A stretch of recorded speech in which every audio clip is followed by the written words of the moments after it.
Welcome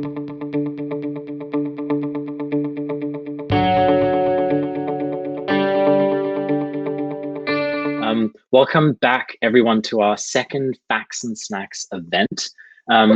Alexandria, I was actually gonna have some spicy Mexican food for lunch today, but I decided against it because I didn't want to get jalapeno business. And on that glorious eye roll, my name is Jamiro, and I'm the host and producer of the OfferZen podcast. It's really cool to have you all back. If you're new here, Facts and Snacks is where we chat to South Africa's leading entrepreneurs every Thursday between 12 and 12:30, which is now. And today we're chatting to Alexandria Procter. And yeah, she's our guest speaker. I want to give you the honors of sort of introducing yourself, sort of like elevator pitch for maybe a 2-story building. Okay. My name is Alexandria Procter. I am one of the co-founders and the CEO of DigsConnect.com. We are the largest student accommodation marketplace on the African continent. And yeah, I guess that's pretty much me. Whenever I sort of describe myself, I always describe my business because I feel like we're kind of like the same thing. Yeah. And fun fact, I thought you might touch on this because I found it was very interesting, but you're also a pilot in training. Yes, I am. It's the thing we started the conversation with. So I'm like this frustrated explorer. My whole life being obsessed with National Geographic, with just like being out there traveling, like this idea of like being on the frontier of exploration.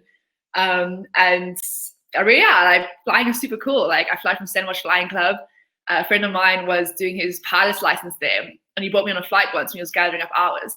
And I actually just loved it. I was like, this is so cool. So did my medical, passed, signed up, and getting my hours.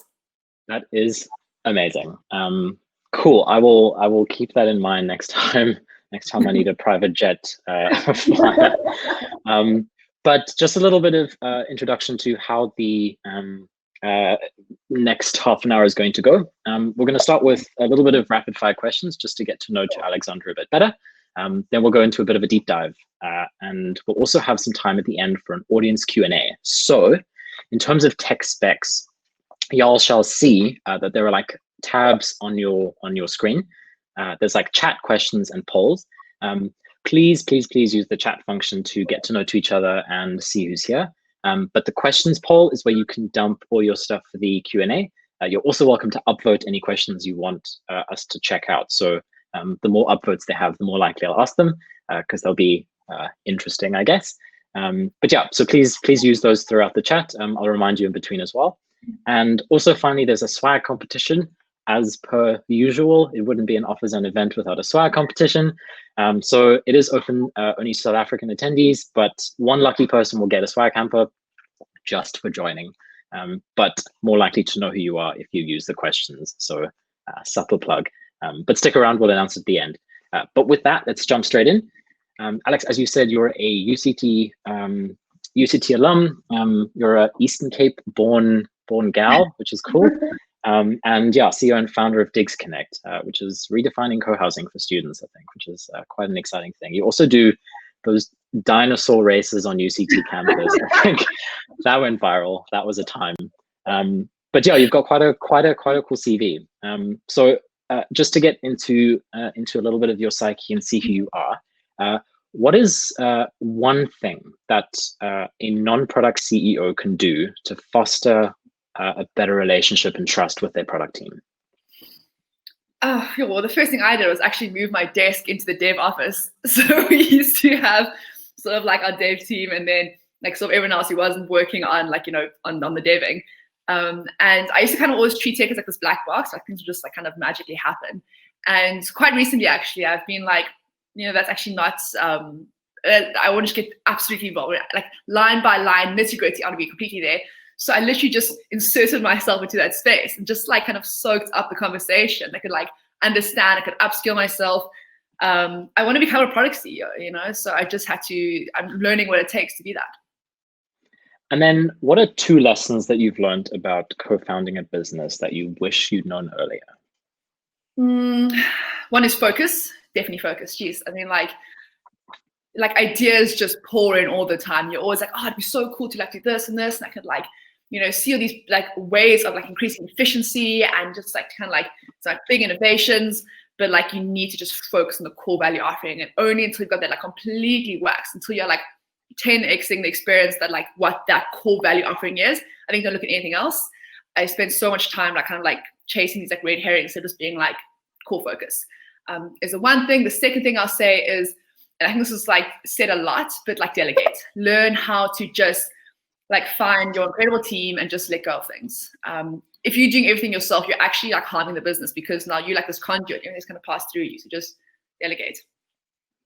And then what is the most worthwhile investment you've ever made? Could be money, could be time, could be energy. Most worthwhile investment is actually like the people stuff. I think like team, absolutely team. Like when you have the right people on your pirate ship, that pirate ship suddenly becomes like a space rocket. Like like the right people can just like people are everything, I'd say, like extraordinary. If you get the right people on board that like are just doing stuff that just like wows you every single day, like it is the best investment you can make, 100%. And this is a tough one, because I think a lot of people, I think it's tough because it's a world we can't imagine. But if you could only work for 2 hours a week on your business, what would you focus on? I like try to figure out how to. For an advocate of focus, can I just put it out there that let's dive straight into what your focus would be? If I could only do 2 hours a week, I would look at the KP, like I'd look at our sales pipeline and be like, what's strangling the sales pipeline? What's the major, like looking at like our KPI, looking at like, the sales pipeline and figuring out what's strangling that. And then just for those 2 hours, do that one thing that's strangling the sales pipeline. Why is that? Well, I mean, the sales pipeline is indicative of like the health of your business. It's kind of like the temperature. So if like, I mean, specifically in like, in our case, the number of users that are managing to like, start and get to the end and like kind of, find a home place attendant. If they can move through that beautifully, I mean, that just shows that's like the temperature gauge of everything. It can tell you about your UX, about your UI, it can tell you about the amount of stock you have, it can tell you about the people using it. Like it just tells you so much about the health of your business. If people are like, if your sales pipeline is just like, it's beautifully just like, people can just like move through it and be happy and what they're looking for, then you've got a good thing going. If people are, really struggling and there's a lot of bottlenecks along there, there's a lot of problems that you need to start fixing like really fast. And then potentially a different spin on an age-old question, but for young entrepreneurs out there, what would you say? What is some real-world advice that you think they should ignore? I think they should ignore.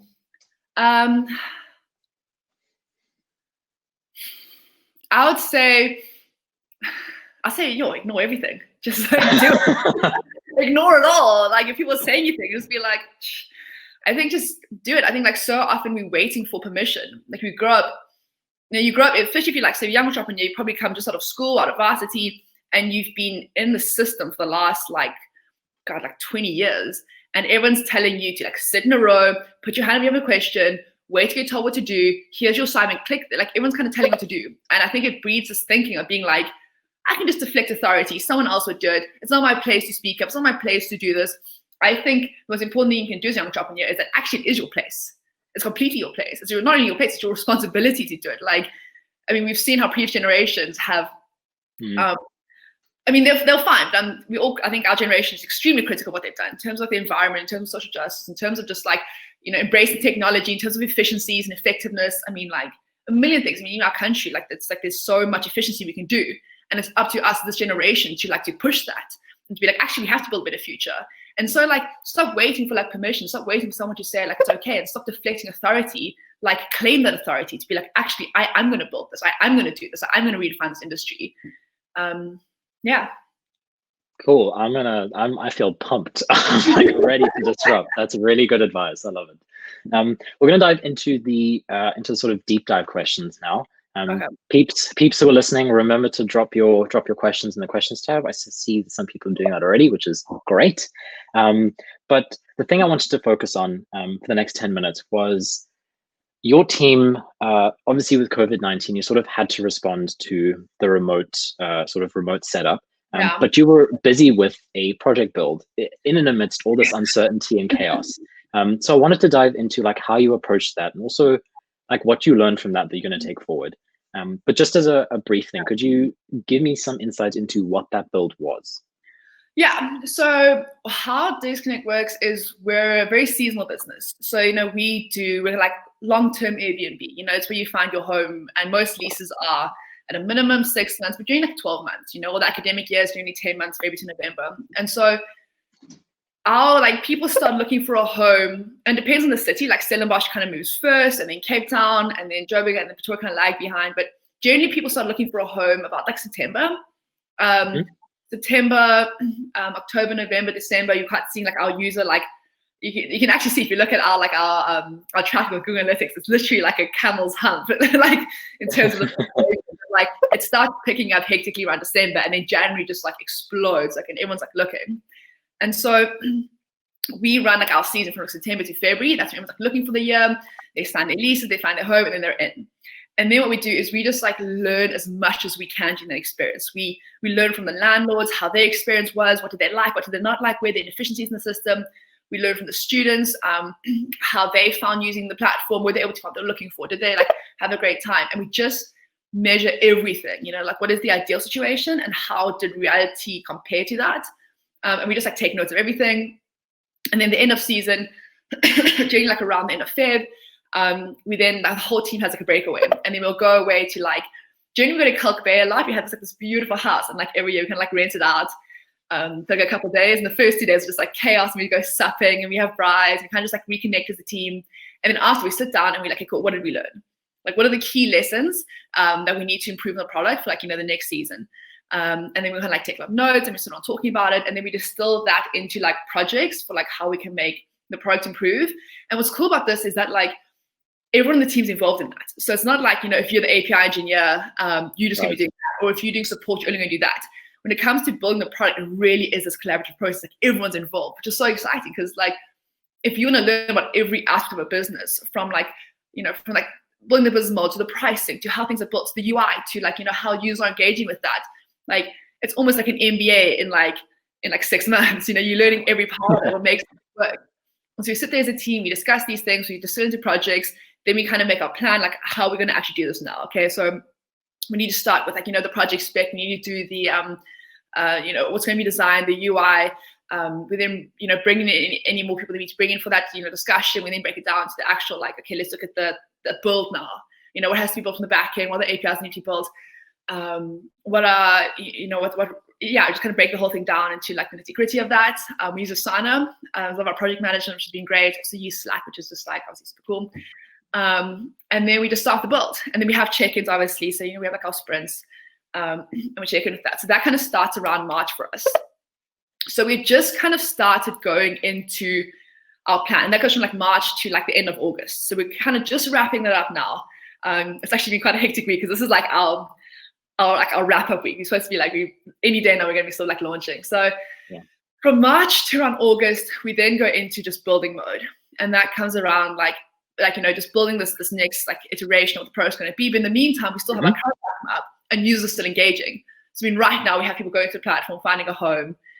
So like our support team is still dealing with that, and our business, business ops team is dealing with that. But then our engineering team is still focusing now on the build. So we just started with that, and then COVID hit. And it was actually a week before the president announced the hard lockdown. We're like, guys, we should probably go remote, just because no one really knows what's going on. There wasn't a lot of data. No one really knew what was going to happen. So it's like, let's just play it safe and just go remote. And literally overnight, it was like a Sunday morning, and I was chatting to Greg, my business partner, like kind of being like, what should we do? Should we like go to the office? Like no one knows what's going on. And I reached out to a lot of my mentors, and I was like, what are you guys doing? And then I was just like, let's go remote. Let's do this. And we were really worried about productivity. We were really worried about the team being like happy with this, about them, because we were very close in the team. We spent a lot of time in the office together and just like hanging out, and even go for like dinners together. That like work-life boundary is very good with us. We just really enjoy each other's company, and so we were really worried about that. But we went remote, and it worked incredibly. Like it was so seamless. And I think it's because where we were in the product cycle of just like everyone knew what they had to do.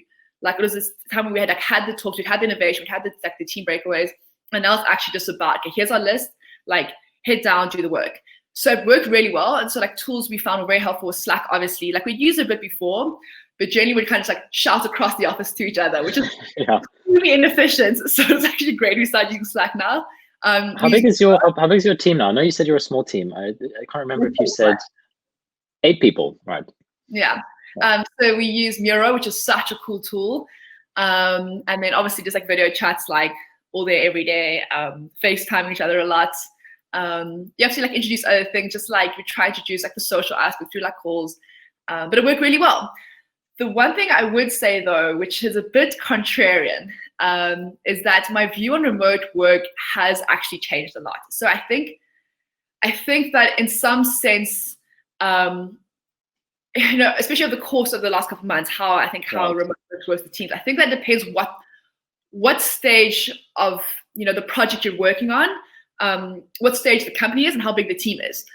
And from DigsConnect's perspective, we're a very small, tight-knit team that like everyone kind of weighs in on everything. Like everyone's involved in decision making, and we're also like being quite a young company. We're also like iterating quite fast and we're quite innovative. And I think that remote work doesn't lend itself to innovation. I think that like when we're all sitting together in the office and we're just like have this big piece of paper out and we're like writing things down, and we're sticking up sticky notes, and like the energy is just like really high, we're like feeling that. Like we just have these incredible ideas and these incredible breakthroughs. We just kind of like, it's like the feeding of each other's energy and be like, what do you guys think about that? And just it happens so fast. In order to have a very like innovative like setup, I think that actually I found remote work to like not lend itself to that. And I think that in terms of like speed, remote work doesn't lend itself to that. Like when everyone's in the same room, you can make decisions really fast and you can just kind of like go with things. But on the other side of that, I found that when it comes down to actually just doing work, remote work was like really helpful, because in the office, like our banter is like is the next level. We'd often distract each other, like something really funny would happen, and we'd be like, everyone, listen to this. And we'd like share a joke and like people on hysterics, and it's just like, and then we're chatting about it. So like if you're home and you just work, and people get a lot more work done, and also in terms of the work-life balance and kind of giving people space to just kind of like find that like new way of just like how they integrate work into their life. I think that's quite powerful. And we've realized that there's other ways of tracking output. I think tracking hours is ridiculous. So tracking output in a more mature, like forward-thinking way, remote work's been great for that. But yeah, so I think it depends what you're working on in terms of like innovation, in terms of making fast decisions, in terms of iterating fast, like having the team together wins, I would say. But in terms of if you actually sit down and get through some work, I would say that remote work does lend itself quite well to that. So I think it really is it's a balance, it's a blend, and depends where you are in your company life cycle, depends where you are in a product life cycle. So that's really interesting. And what I like is you're sort of using this experience now going forward into how you're setting up your team and how you're thinking differently about I guess leveraging the benefits that being in a room together can have, but also the benefits that being in your own room, at home, remote, whatever it is, can have as well. So how are you taking some of those experiences and some of those lessons forward? Like what is your setup and what have you learned from that? So what we're trying to do is have a blend where we have kept our office. I know a lot of companies kind of just like given up their office completely. We've kept ours as like the productive zone. So it's nice, I think, to have that space where people can go to actually just like plug in, which is fantastic. And it's more for us to keep that. I think we actually always do want to have a space for people to go.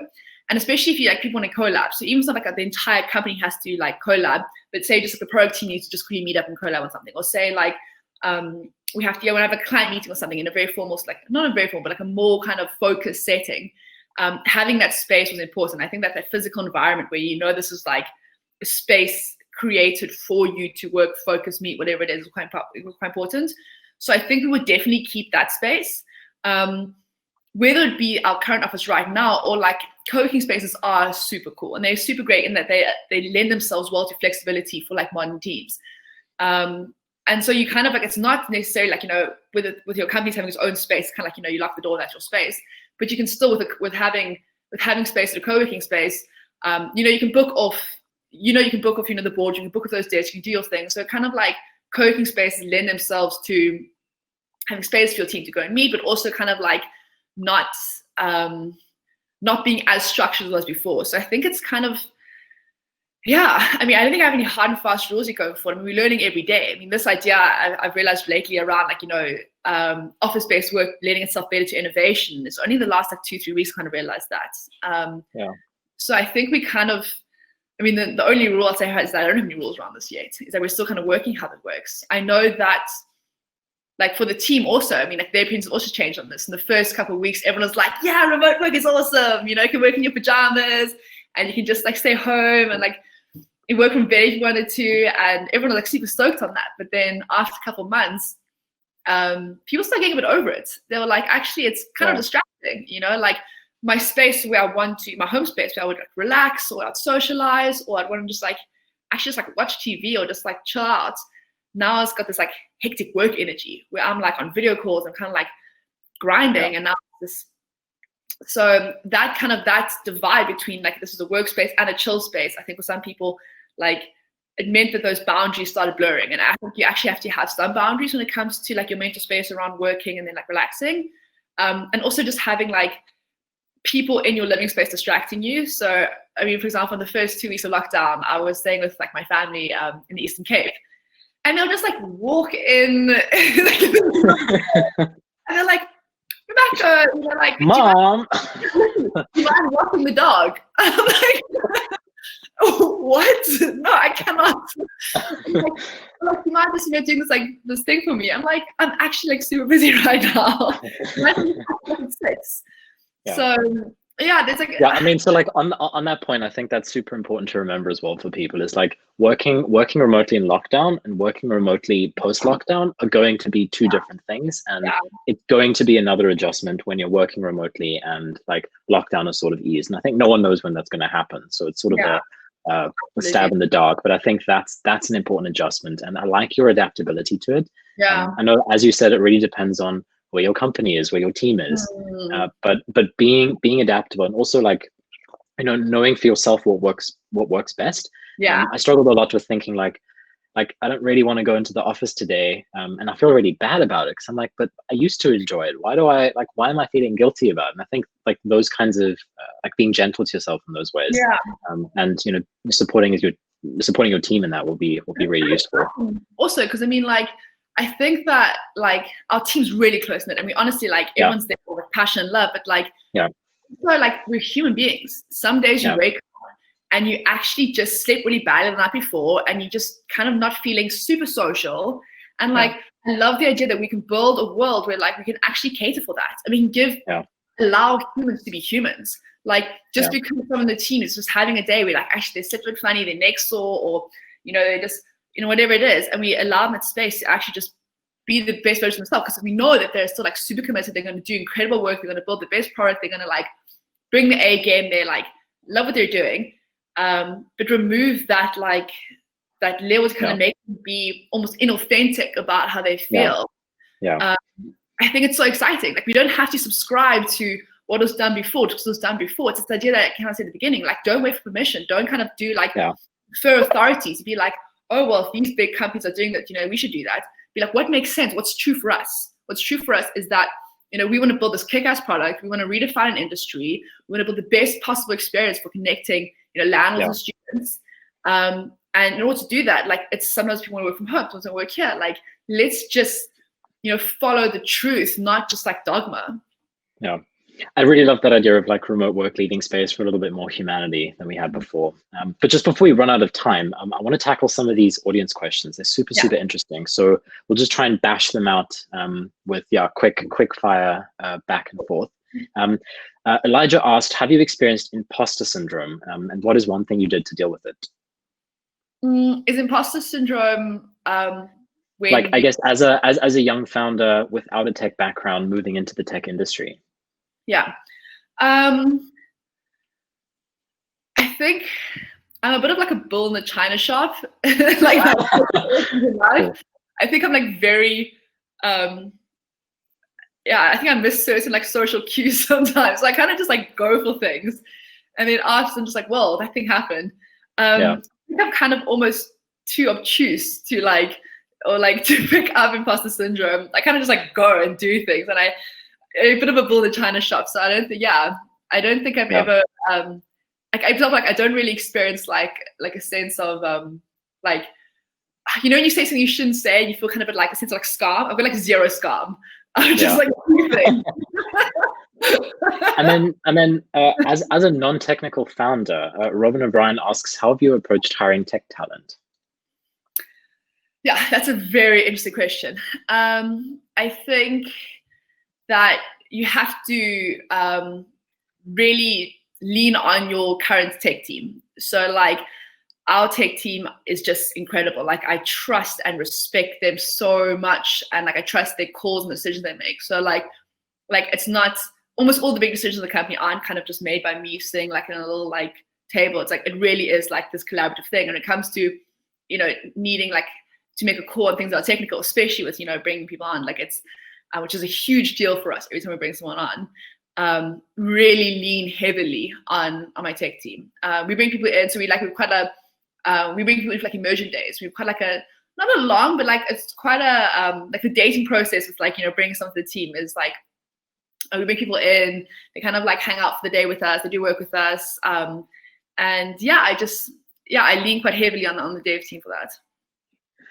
And just almost linked to that, Vinu asks, it looks like you didn't have a technical co-founder in your team. So did you feel that was a big disadvantage in the beginning? And if not, how did you cope? So yeah, when we started out, it was me and Greg, and Greg was a friend of mine from the SRC, the Student Representative Council that I was on at UCT. That's how this whole kind of thing started. And I think, you know, when I started, I spent a long time trying to find a technical co-founder. If you actually look at some like different like Slack channels, you'll see my posts kind of like, hey guys, I'm starting a company, who wants to join? Who is this person? Get out of here. That is so brilliant. Literally, and I think, yeah, I mean, absolutely. At first, I was like, I can't start a technical co-founder. But then what I did is I just like boiled away I had this idea of linking up landlords with students, and I just boiled away all the extra stuff. And I was like, essentially, I just need a place that landlords can post listings and students can search for those listings. So I was able to use like free, I don't know, you know, start with free, but then like very cheap online tools, WordPress, Wix, Squarespace. These like really free, and easily available and easy to use online tools to get to the core value add. So like the general like the core value of DigsConnect is that landlords want to find tenants, students want to find a home. Like that is it. Like, and we're adding all these cool things on now to make the experience incredible, and like 10x and like, you know, a 10-star experience and all that. But like the core value offering, when you kind of get to that, wasn't too hard to actually just get to. So I was focusing on that. And then when Greg came on, and Greg is just like amazing. He is just like unstoppable. So if like he's relentless, and he's like, we're going to do this, we're going to figure out how to do it. It doesn't matter how, we're going to do this. And so then he was able to like kind of take his ideas and distill it into like very practical small steps we could do at that time. So just do what you can at any one moment, you know.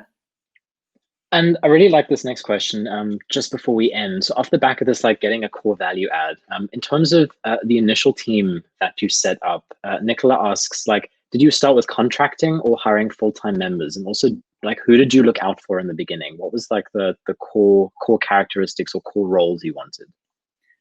So, I mean, the core roles was obviously like product roles, getting on board. So I think we found that between Greg and I, like our competence, mine was generally good with, I could just like, I was like, in terms of getting stuck, so I'll just like call a bunch of landlords and be like, hey, I've started this thing, what do you think? Do you want a list? And the whole no scam thing was great, because I would just do cold calls for hours. I mean, I was in the phone, like calling one after the other. I mean, I must have called every one of the property in this country. They've heard my voice. Yeah, on the phone, like, hey, I've started this thing called DigsConnect. I mean, I had people like shouting at me, putting the phone in my ear countless times. And Greg's like really strong at operations and marketing, so he'll get a lot of these students excited about us. And so we definitely liked the technical kind of side to the company, and that's kind of always been like our hiring philosophy is around like, what do we absolutely need right now? Like, what's the key thing missing? And so it's definitely looking into that. And yeah, I mean, it's kind of we would before we fundraise, obviously it was difficult because like when it comes to bring people on, and you can't really match salaries to like what like an AWS is paying, or the other big tech companies are paying. So you're kind of looking for people that are stoked with what you're doing and they believe that this is something that would pay off in the long run, which is tough, because you kind of pay like super reduced salaries. So we kind of just like on like survival mode. And I think that's scary for a lot of people, because if you're looking at like, like cool tech companies that offer you a lot, and this is before we fundraised, so we're kind of just like, we have a little but big. So it's kind of finding people that are stoked with that, and you're stoked with them, and yeah. Awesome. Alexandria, thank you so much for sharing so many insights. I think it's a really interesting time for all companies, and it's cool to see where you're going. So people, you can find DigsConnect on Instagram and Twitter and all the cool places. So yeah, thanks to the audience as well for their questions. Really appreciate it. Our swag winner is Stephen Perelson. Whoop, whoop. Congrats, claps all around. We'll reach out to you and ship your gift ASAP. But our next and upcoming speaker is Trevor Gosling. He's the co-founder and CEO of Lululemon. So watch out for that. When the event ends, the page that you get redirected to will be that event. So register if you're keen. Should be a very interesting chat again. But yeah, thanks again, Alex, and hopefully see everyone next week. Cheers, guys. Thanks so much.